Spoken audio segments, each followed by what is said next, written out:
Assalamualaikum warahmatullahi wabarakatuh. Kita jumpa lagi di Lonceng Malam. Pada kesempatan kali ini, teman-teman, kembali saya hadir memberikan sebuah cerita kisah nyata yang saya ambil dari narasumber. Namun untuk nama narasumber dan juga tempat seperti biasa akan kami samarkan. Untuk cerita kali ini, saya mengambil judul Desa Sekar Wangi. Langsung aja kita simak ceritanya.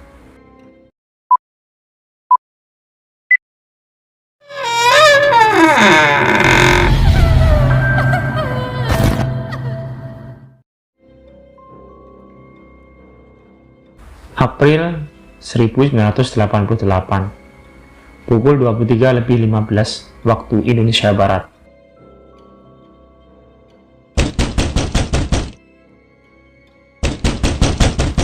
Pak Mudin, buka Pak, buka Pak. Teriak Sabto keras dengan tangannya yang terus menggedor pintu rumah Pak Mudin. Mendengar suara gedoran pintu, Pak Mudin yang sebelumnya tertidur pulas, waktu itu seketika terbangun dan berlari ke arah pintu utama rumahnya dengan langkah kaki yang tergesa-gesa. "Iya, Sek," sahut Pak Mudin keras, dan tidak lama setelah itu, Pak Mudin pun membuka pintu rumahnya. "Walah, Sabto, ada apa toh?" ucap Pak Mudin singkat. Mbak Karso meninggal dunia," jawab Sabto dengan nafasnya yang terengah-engah. "Innalillahi. Ya wes, kamu duluan. Aku tak ganti baju dulu," ucap Pak Mudin lalu menutup kembali pintu rumahnya dan beliau pun kembali masuk ke dalam kamar tidurnya agar beliau bisa segera mengganti bajunya. Tapi sayangnya, belum selesai Pak Mudin mengganti bajunya, tiba-tiba Narmi, istri Pak Mudin, waktu itu mengejutkannya. "Mbak Karso meninggal, Pak?" tanya Narmi. "Iya, Ibu. Aku harus segera ke sana, membantu mengurus jenazahnya. Sepertinya jenazahnya akan dimakamkan besok pagi.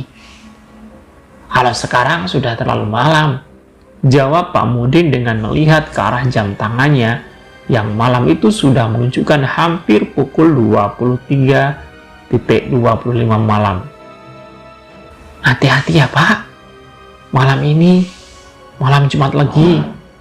Kalau ada orang yang meninggal malam ini, biasanya banyak yang ngincar.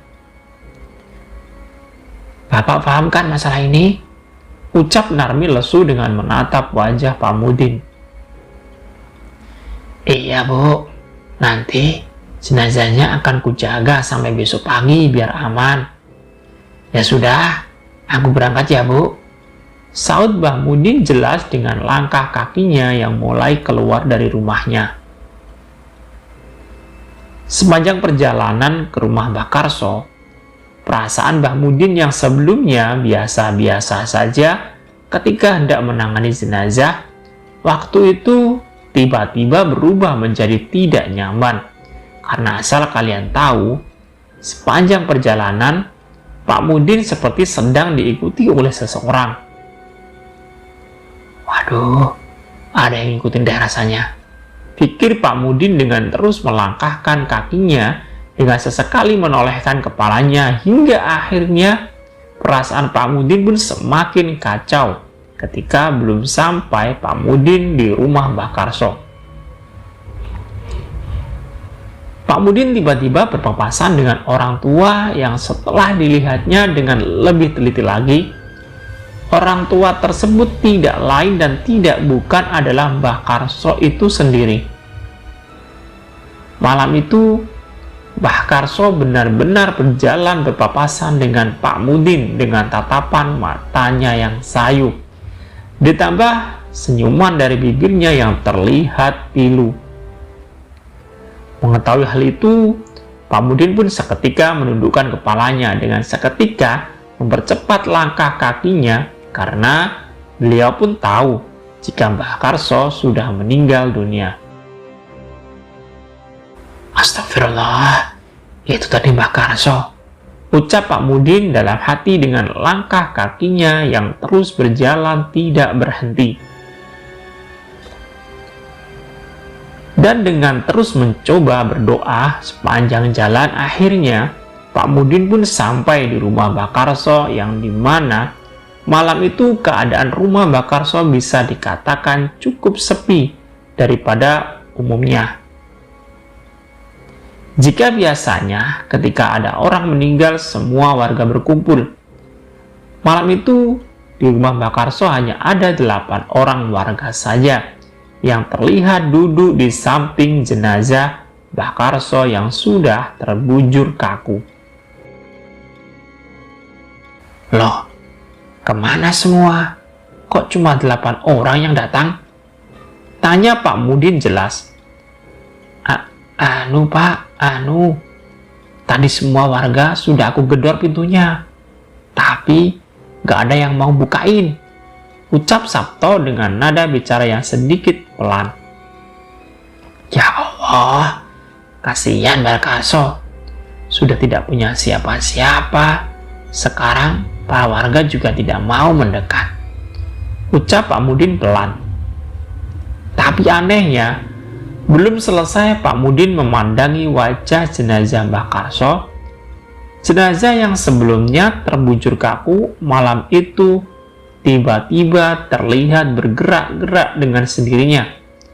Dan tidak hanya itu, seiring dengan bergeraknya jenazah Mbah Karso, malam itu di rumah tersebut tiba-tiba tercium aroma bunga sedap malam yang seperti sedang melintas. Mengetahui semua itu, Pak Mudin pun mencoba bersikap tenang dengan meyakinkan kepada semua orang jika Mbah Karso sudah meninggal, meskipun Mbah Karso pun tahu semua warga yang ada di rumah tersebut ketakutan dan mencoba berlari keluar dari rumah Mbah Karso. Ya Allah, ya Allah, ya Allah. Kenapa ini kok bergerak, Pak? Mbah Karso, ya Allah Mbah Karso. Teriak semua warga dengan mulai berhamburan satu persatu. Tetap tenang ya Pak, Bu. Mbah Karso sudah meninggal. Mungkin yang membuatnya bergerak adalah jin. Sudah, ayo kita duduk saja. Kita doakan Mbah Karso sama-sama, ajak Pak Mudin sambil mulai memegangi jenazah Mbah Karso dengan terus berdoa agar jenazahnya tenang dan dijauhkan dari gangguan makhluk tak kasat mata. Hingga akhirnya setelah beberapa lama berdoa, jenazah yang sebelumnya bergerak-gerak waktu itu perlahan mulai diam dan bisa dinyatakan sepenuhnya meninggal dunia. Mengetahui semua itu, Pak Mudin pun mengajak warga duduk dan mulai mendoakan jenazah Mbah Karso. Tapi anehnya, bukannya ikut duduk, para warga yang sebelumnya di rumah Mbah Karso malam itu satu persatu pergi karena mereka mengaku takut dengan apa yang baru saja mereka lihat. Pak, mohon maaf, saya pulang dulu ya. Pikiran saya gak enak.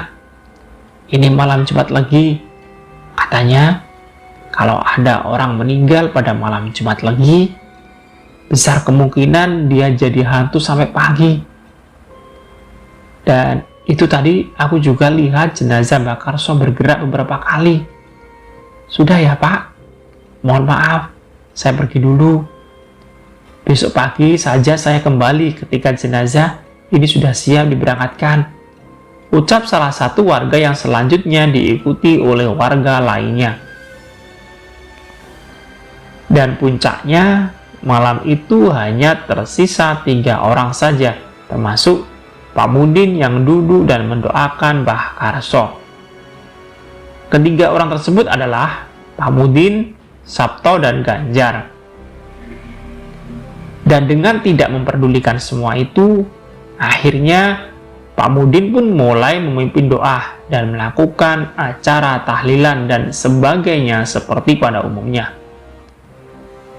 Tapi anehnya, belum lama Pak Mudin berdoa, tiba-tiba Pak Mudin dan kedua orang lainnya mencium aroma tidak sedap yang bersumber dari tubuh Mbah Karso. Dan tidak hanya itu, kain kafan yang sebelumnya putih bersih, waktu itu tiba-tiba memerah darah di bagian pinggang samping, kaki, dan pundak Mbah Karso yang menandakan jika jenazah Mbah Karso sedang terluka. Loh, kok ada bercak darah, Pak? Bagaimana ini? Teriak Sabto. Ya Allah, ayo cepat kita ganti dengan kain kafan yang baru, sahut Pak Mudin. Kain kafannya habis, Pak. Tadi mau beli keluar desa sudah tutup semua. Stok desa habis. Lagian, ini sudah dini hari, Pak. Gak ada lagi kain kafan bersih. Bagaimana ini? Jawab Ganjar jelas.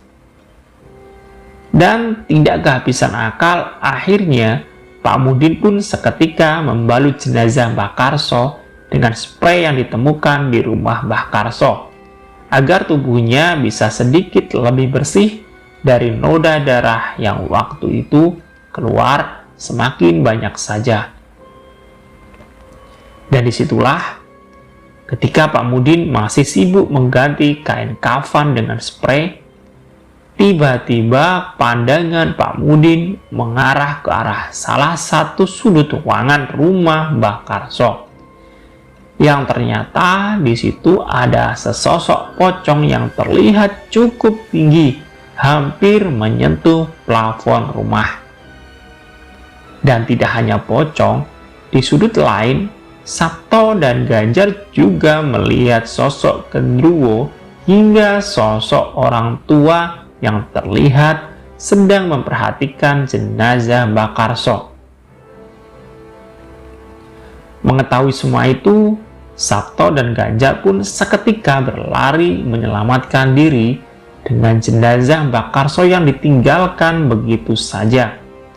Tapi naasnya, ketika berlari, Sabto yang notabene adalah pembantu Mbah Karso, waktu itu terjatuh di lantai hingga kepalanya membentur lantai. Yang anehnya, saat itu Sabto pun seketika meninggal dunia. Menurut versi lain, kematian Sabto bisa dibilang kurang wajar. Ada yang bilang kematian Sabto ada campur tangan makhluk halus, dan ada juga yang bilang jika kematian Sabto dijadikan tumbal oleh Mbah Karso itu sendiri.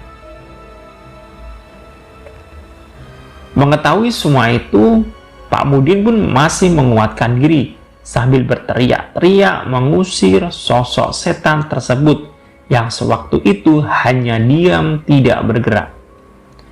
"Pergi kamu, pergi!" teriak Pak Mudin keras.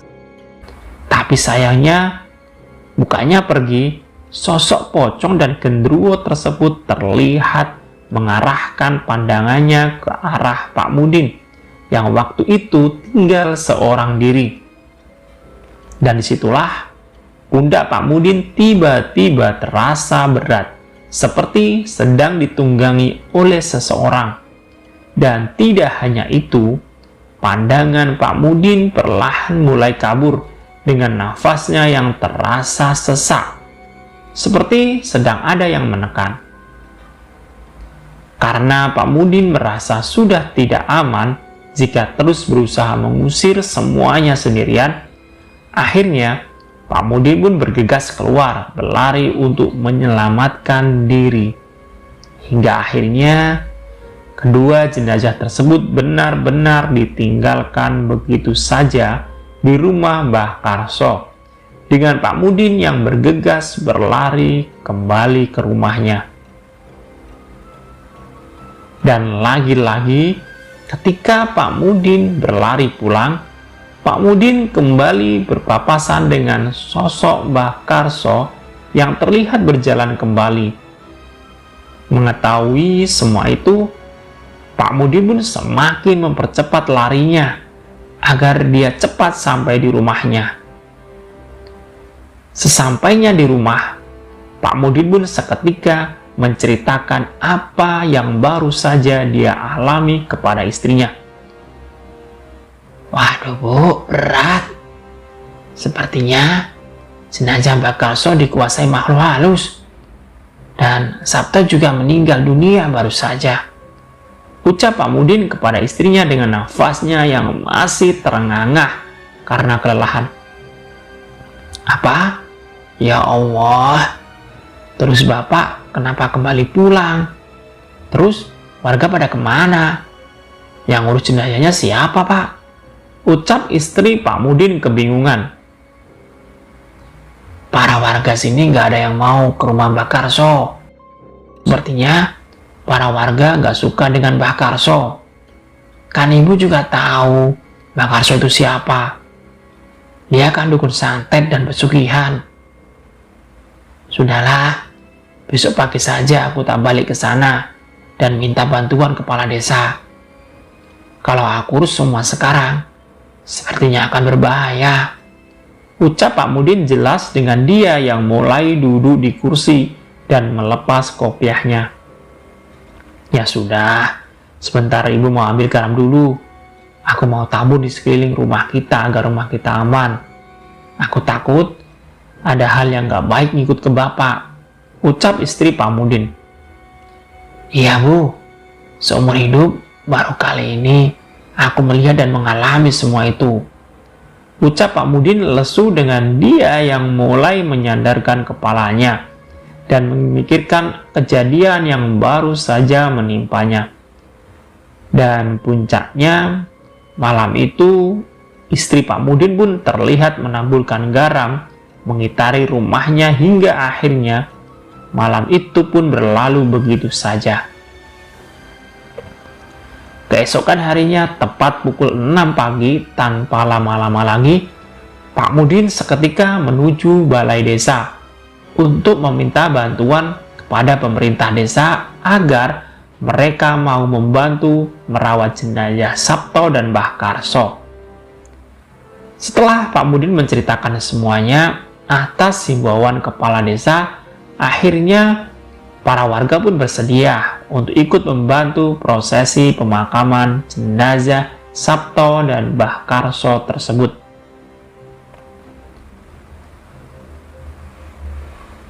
Dan sekitar pukul 8 pagi, Pak Mudin dan para warga akhirnya beramai-ramai menuju rumah Mbah Karso agar jenazah Mbah Karso bisa segera terselesaikan. Tapi anehnya, ketika mereka sampai di rumah Mbah Karso, mereka melihat pemandangan yang cukup mengherankan. Bagaimana tidak?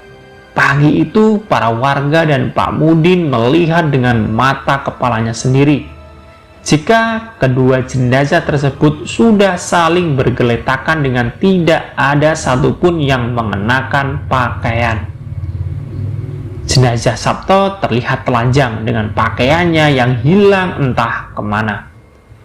Ditambah jenazah Mbah Karso yang juga telanjang dengan bagian tubuh yang membusuk layaknya orang mengidap penyakit kencing manis. Menurut beberapa sumber, ketika pagi hari, jenazah Sabto dan Mbah Karso sudah tergeletak di ruangan terpisah. Ada juga yang bilang jika jenazah Mbah Karso seperti berjalan dan sengaja berpindah tempat. Ada yang bilang kondisi rumah Mbah Karso pagi itu sudah berantakan dengan jejak langkah kaki yang memang terlihat berjalan dan sebagainya. Semua cerita tersebut seolah melengkapi kisah di malam kematian Mbah Karso dan Sabto. Tapi yang jelas, menurut keterangan Pak Mudin, jenazah Mbah Karso memang ditemukan berpindah tempat sangat jauh, yaitu di lantai 2 rumah tersebut. Padahal nyatanya Sebelumnya jenazah Mbah Karso berada di ruang tamu lantai 1 rumah tersebut. Begitu juga dengan jenazah Sabto. Jenazah Sabto ditemukan berada di kebun belakang rumah Mbah Karso. Mengetahui semua itu, para warga pun mulai membantu mengurus jenazah Mbah Karso dan Sabto yang akhirnya sekitar tengah hari, kedua jenazah tersebut berhasil dimakamkan sebagaimana mestinya. Nah, teman-teman, ini adalah kisah awal dari Desa Sekarwangi. Sebenarnya cerita ini belum selesai, masih ada lanjutan ceritanya yang sangat-sangat menyeramkan. Namun, cerita ini akan saya lanjut pada video berikutnya.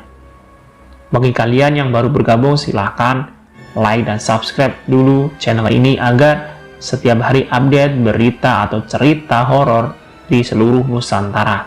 Dan kisah ini nyata terjadi. Kita akan bertemu pada video saya selanjutnya. Assalamualaikum warahmatullahi wabarakatuh.